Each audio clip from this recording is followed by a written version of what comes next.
Sejam bem-vindos ao canal Pro Veritate. Você está na playlist dos vídeos da obra da mística italiana Maria Valtorta, que relata toda a vida de Nosso Senhor Jesus Cristo, revelados a ela na década de 1940. Assista a esta sequência de vídeos desde o início, e receba você também as graças de conhecer melhor a vida de Jesus.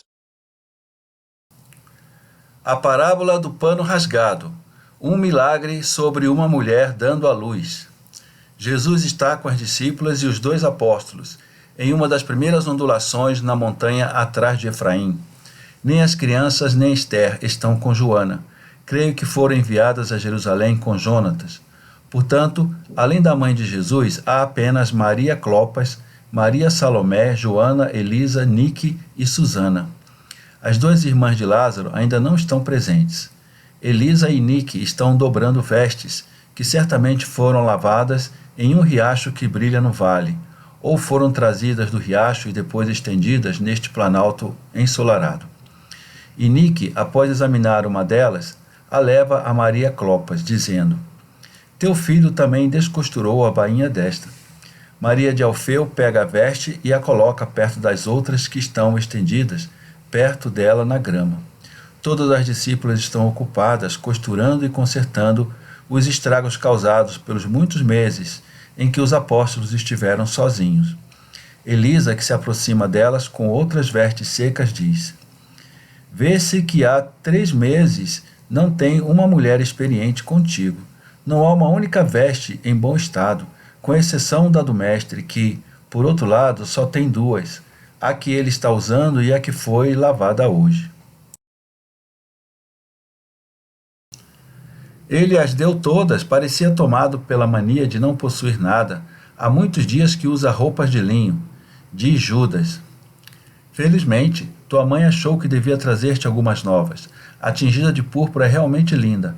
Precisavas dela, Jesus, embora estejas tão bonito vestido de linho. Pareces mesmo um lírio, diz Maria de Alfeu. Um lírio muito alto, Maria, diz Judas satiricamente. Mas ele é tão puro quanto você certamente não é, e João também não. Você também está usando uma túnica de linho, mas acredite, você não parece um lírio. Responde francamente Maria de Alfeu. Meus cabelos são escuros e minha pele também, é por isso que sou diferente. Não depende disso. O fato é que a sua franqueza está no seu exterior. A dele está dentro dele e transparece através dos seus olhos, do seu sorriso, da sua palavra. Essa é a situação. Ah, como é bom estar com o meu Jesus. E a boa Maria pousa sua mão honesta, desgastada pelo trabalho, de uma idosa trabalhadora, sobre o joelho de Jesus, que a acaricia. Maria Salomé, que inspeciona uma túnica, exclama: Isto é pior que uma lágrima, ó filho, quem te fechou este buraco assim? E escandalizada como está, mostra às suas companheiras uma espécie de umbigo muito enrugado, formando um anel em relevo no tecido, unido por pontos muito grosseiros, o suficiente para horrorizar uma mulher.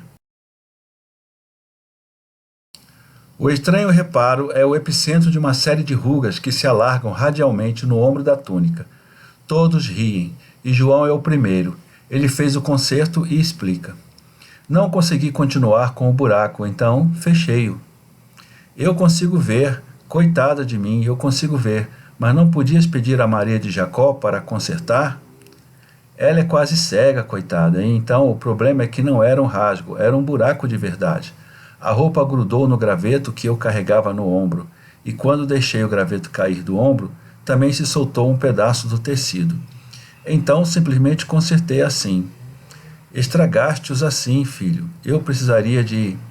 Ela inspeciona a túnica, mas balança a cabeça. Ela diz: Eu esperava poder usar a bainha, mas ela não está mais lá.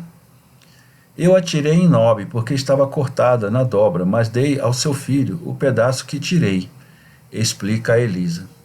Sim, mas usei para fazer cordões para minha bolsa. Pobres filhos, como vocês precisam de nós perto de vocês, diz a Santíssima Virgem, remendando uma peça de roupa que eu não conheço. E, no entanto, precisamos de algum tecido aqui. Veja, os pontos acabaram rasgando o tecido por toda parte e o dano se tornou irreparável, a menos que eu encontre algo para substituir o tecido que falta. Então, ainda se verá, mas estará aceitável. Tu me deste o ponto de partida para uma parábola, diz Jesus, e Judas ao mesmo tempo diz: Acho que tem um pedaço de pano dessa cor no fundo da minha bolsa, um pedaço de túnica que estava muito desbotado para ser usado. Então dei-o a um homenzinho que era muito menor do que eu, que tivemos que cortar quase 2 palmos dele. Se esperar, irei buscá-lo para você. Mas eu gostaria de ouvir a parábola primeiro. Que Deus o abençoe. Ouça a parábola primeiro, enquanto isso vou amarrar os cordões desta túnica de Tiago. Estes estão todos gastos. Fala, mestre, então farei Maria Salomé feliz. Sim, comparo a alma a um pano. Quando é infundida, é nova, sem rasgos. Tem apenas a mancha original, mas não apresenta lesões em sua estrutura, nem manchas, nem desgaste. Então, com o tempo e a aquisição de vícios, desgasta-se às vezes a ponto de rasgar, mancha-se pela imprudência, rompe-se pela desordem. Agora, quando está rasgado, não se deve consertá-lo desajeitadamente, o que seria a causa de muitos outros rasgos, mas é necessário consertá-lo pacientemente e perfeitamente, e por um longo tempo, para remover o dano já causado o máximo possível. E se o tecido estiver muito rasgado, ou melhor, se tiver sido tão rasgado a ponto de ser privado de um pouco dele, não se deve ser tão orgulhoso a ponto de fingir reparar o dano por si mesmo, mas deve-se recorrer a ele, que é conhecido por ser capaz de tornar a alma estritamente honesta novamente, pois ele tem permissão para fazer tudo, e ele pode fazer tudo. Estou me referindo a Deus, meu Pai, e ao Salvador, que eu sou. Mas o orgulho do homem é tal que quanto maior a ruína de sua alma, mais ele tenta consertá-la com meios inadequados, que torna o dano cada vez mais sério. Você pode objetar que uma lágrima sempre pode ser vista. Salomé também disse isso. Sim, sempre se verá o dano que uma alma sofreu, mas uma alma luta sua batalha. Portanto, é óbvio que ela pode ser atingida.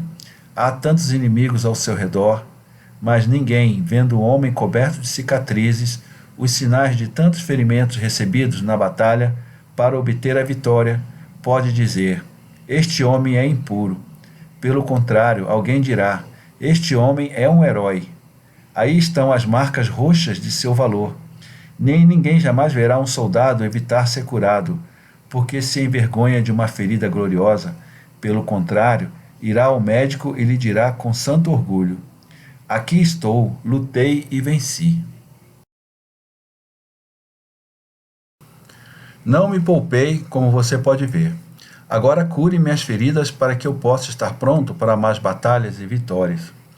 Aquele que sofre de doenças horríveis causadas por vícios vergonhosos, envergonha-se de suas feridas diante de parentes e amigos, e também diante de médicos, e às vezes é tão tolo que as esconde até que seu fedor as revele.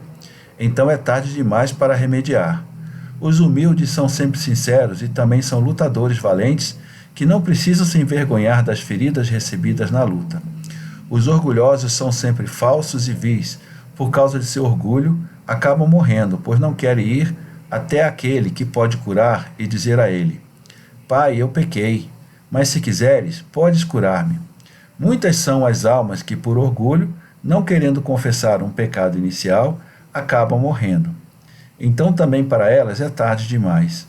Não consideram que a misericórdia divina é mais poderosa e mais extensa do que qualquer praga, por mais poderosa e extensa que seja esta, e que pode curar tudo.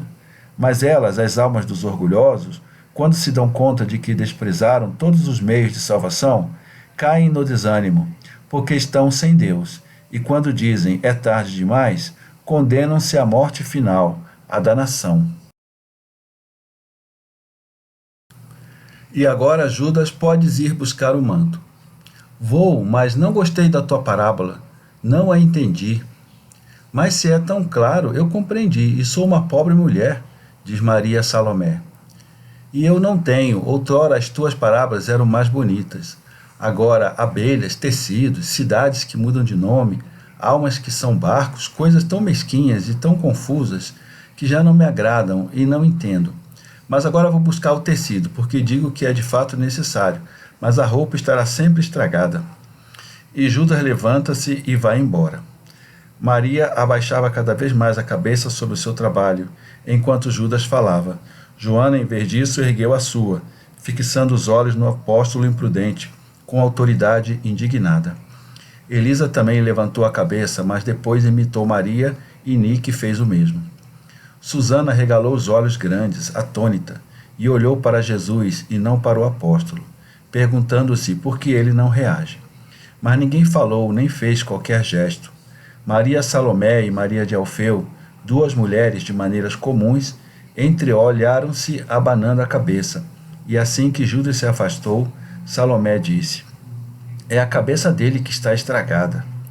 Sim, é por isso que ele não entende nada, e não creio que nem mesmo tu possas consertá-la.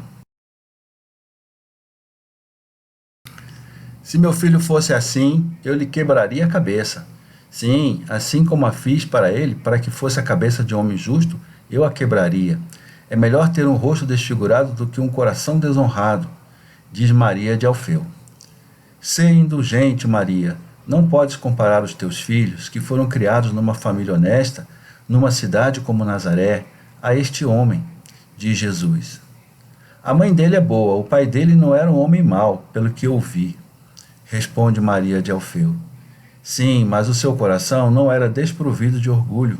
É por isso que ele tirou o filho da mãe tão cedo e também ajudou a desenvolver a herança moral que lhe havia transmitido, enviando-o para Jerusalém. É doloroso dizer, mas o templo certamente não é o lugar onde o orgulho hereditário pode diminuir, diz Jesus. Nenhum lugar em Jerusalém, mesmo que seja um lugar de honra, é adequado para diminuir o orgulho ou qualquer outra falta, diz Joana com um suspiro, e acrescenta: e nem mesmo qualquer outro lugar de honra, seja em Jericó ou Cesareia de Filipe, em Tiberíades ou na outra Cesareia. E costura rapidamente, curvando o rosto sobre o trabalho mais do que o necessário. Maria de Lázaro é imperiosa, mas não orgulhosa, observa Nique.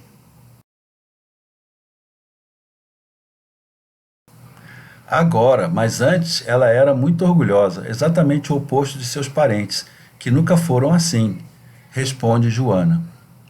Quando eles vêm? Pergunta Salomé. Em breve, se partirmos em 3 dias. Vamos trabalhar rápido então, conseguiremos terminar tudo a tempo, diz Maria de Alfeu, incentivando-os.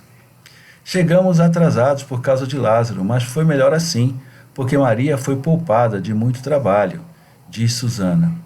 Mas você acha que consegue andar tanto? Está tão pálida e cansada, Maria? Pergunta Maria de Alfeu, colocando a mão no colo de Maria e olhando para ela ansiosamente. Não estou doente, Maria, e certamente posso andar. Não, não estás doente, mas estás tão aflita, mãe. Eu daria 10 e 10 anos da minha vida, e abraçaria todas as dores para te ver novamente como te vi da primeira vez, diz João, que a olha com compaixão. O teu amor já é um remédio, João. Sinto o meu coração acalmar-se quando vejo como todos amais o meu filho, porque não há outra causa para o meu sofrimento. Nenhuma, a não ser ver que ele não é amado. Já estou recuperando aqui, perto dele, e entre vós, que sois tão fiéis. Claro, aqueles meses, sozinha em Nazaré, depois de vê-lo partir tão aflito, já tão perseguido, e ouvir todos aqueles rumores, oh, quanta dor! Agora, estando perto dele, digo, pelo menos o meu Jesus tem a sua mãe para o consolar e dizer palavras que abafam outras palavras. E vejo também que o amor não está completamente morto em Israel, e tenho paz, um pouco de paz. Não muita, porque Maria não diz mais nada. Ela abaixa o rosto que havia levantado para falar com João, e só é possível ver o alto da sua testa que cora por uma emoção muda. E então 2 lágrimas brilham na roupa escura que ela está remendando. Jesus suspira e se levanta, vai sentar-se aos seus pés diante dela e repousa a cabeça nos seus joelhos, beijando a sua mão que segura o pano e permanecendo assim como uma criança que descansa. Maria retira a agulha do pano para não ferir o filho, e então coloca a mão direita sobre a cabeça dele, dobrada sobre os joelhos, e olha para o céu, e certamente reza, embora não mova os lábios. Por toda a sua atitude fica claro que está rezando. Ela então se inclina para beijar os cabelos do filho, perto da têmpora nua. As outras mulheres não falam, até que Salomé diz: Mas quanto tempo Judas está demorando? O sol vai se pôr, e eu não conseguirei ver. Alguém provavelmente o deteve, responde João, e ele pergunta à mãe: Devo ir dizer a ele para se apressar? É melhor você ir. Porque se ele não encontrar o pano, encurtarei suas mangas, pois logo será verão, e farei outra roupa para você para o outono, porque você não pode mais usar esta, e com o pedaço que eu tirar, consertarei esta aqui. Não haverá problema em ir pescar, porque depois de Pentecostes vocês certamente voltarão para a Galiléia. Então eu irei, diz João. Sempre gentil, pergunta às outras mulheres: Vocês já têm alguma roupa remendada que eu possa levar para a nossa pousada? Se tiverem, deem-na para mim. Vocês terão menos para carregar na volta. As mulheres juntam o que já tinham remendado e entregam a João, que se vira para ir embora, mas ele para imediatamente, vendo Maria de Jacó correndo em direção a eles. A velha caminhava com dificuldade, tão rápido quanto sua idade avançada lhe permitia, e gritava para João: O mestre está aí? Sim, mãe, o que você quer? A mulher respondeu, continuando a correr: Ada está doente, muito doente, e seu marido gostaria de chamar Jesus para confortá-la, mas como aqueles samaritanos foram tão perversos, ele não ousa. Eu disse: Você ainda não o conhece. Eu irei e ele não me dirá não. A velha ofegava depois de subir a colina às pressas. Não se apresse mais, eu irei com você. Não, eu irei na frente. Siga-nos devagar. Você está velha, mãe, para se apressar assim, disse Jesus a ela. Então ele disse à sua mãe e às discípulas: Eu estou na aldeia, paz seja convosco. Ele pegou João pelo braço e correu rapidamente com ele. A velha respira fundo e deseja segui-los, após responder às mulheres que lhe fazem perguntas. Só o Rabi pode salvá-la. Caso contrário, ela morrerá como Raquel. Ela está ficando com frio, perdendo as forças e se contorcendo em espasmos de dor. Mas as mulheres a detêm, dizendo: Mas você já tentou com tijolos quentes sobre os rins dela? Não, é melhor envolvê-la em um pano de lã embebido em vinho com especiarias, o mais quente possível. Fui ajudada por Tiago por unções com óleo e depois por tijolos quentes. Faça-a beber bastante. Se ela pudesse ficar em pé e dar alguns passos enquanto uma mulher esfregava seus rins com força. As mulheres mães, isto é, todas elas, exceto Nique e Susana e Maria, que não sofreu as dores de parto de todas as mulheres quando deu à luz seu filho, aconselham este ou aquele remédio. Elas tentaram de tudo, mas os rins dela estão muito cansados. É o 11º filho. Mas eu vou agora, já respirei fundo. Rezem por essa mãe. Que o Altíssimo a conserve viva até que o Rabi chegue lá. e ela se afasta, a pobre e solitária velhinha. Jesus, enquanto isso, desce rapidamente em direção à cidade, aquecida pelo sol. Ele entra na cidade pelo lado oposto ao da casa deles, a noroeste de Efraim, enquanto a casa de Maria de Jacó fica a sudeste. Ele caminha rapidamente, sem parar para falar com aqueles que gostariam de detê-lo. Ele os cumprimenta e segue em frente. Um homem comenta: ele está zangado conosco. Os de outras aldeias se comportaram mal. Ele tem razão. Não, ele está indo para Janoé. Sua esposa está morrendo em seu 11º parto. Pobres crianças, e o Rabi vai para lá? Como ele é bom! Embora ofendido, ele ajuda. Janoé não o ofendeu, nenhum de nós o ofendeu. Mas eram homens de Samaria. O Rabi é justo e sabe distinguir um do outro. Vamos ver o milagre. Não poderemos entrar. É uma mulher e ela está dando à luz. Mas ouviremos o choro do recém-nascido e será a voz de um milagre. Eles correm para se juntar a Jesus. Outras pessoas também se reúnem para ver.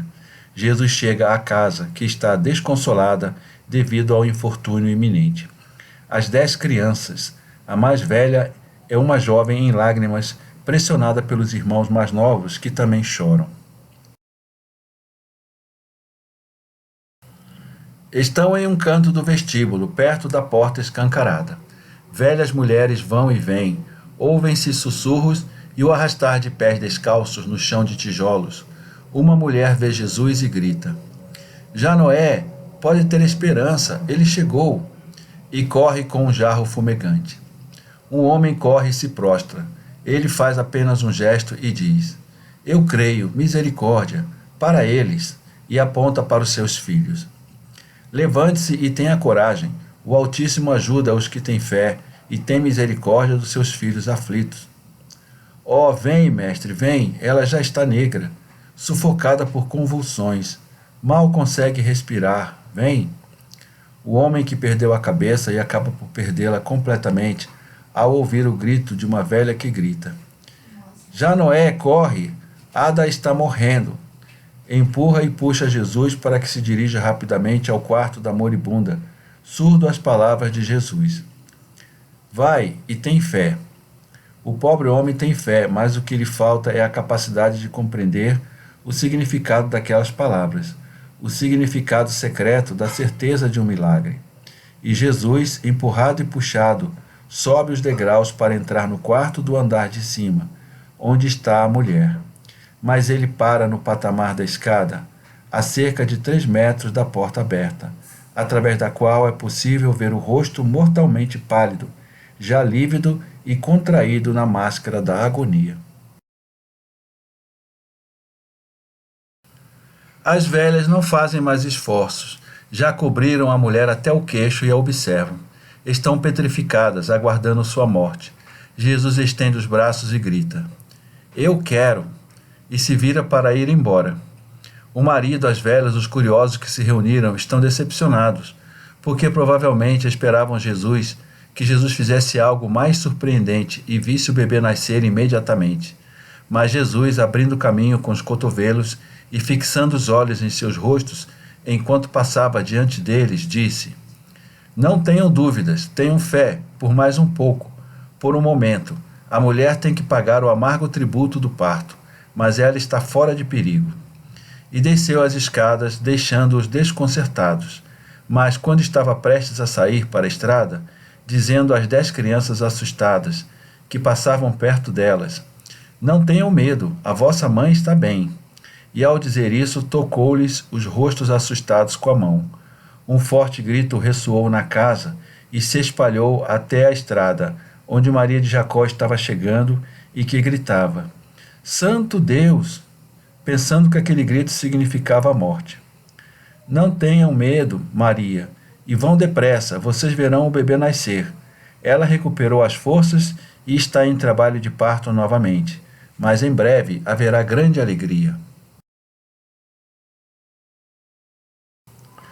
Ele vai embora com João. Ninguém o segue porque todos querem ver se o milagre acontecerá.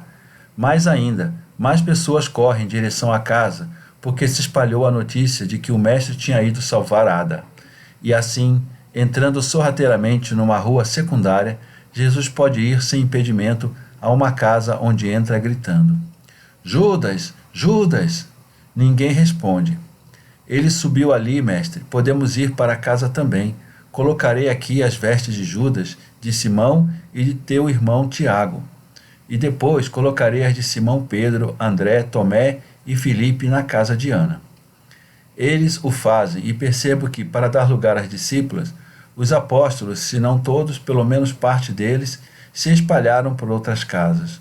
Como já se livraram de todas as vestes, dirigem-se à casa de Maria de Jacó, conversando entre si, e entram pelo portãozinho da horta, que fica sempre deixado entreaberto. A casa está silenciosa e vazia. João vê um jarro cheio de água colocado no chão, e provavelmente pensando que a velha senhora o havia colocado ali antes de ser chamada para ajudar a mulher em trabalho de parto, pega-o e dirige-se a um quarto fechado. Jesus vagueia pelo corredor, tirando o manto e dobrando-o com o cuidado habitual antes de colocá-lo sobre a arca no vestíbulo.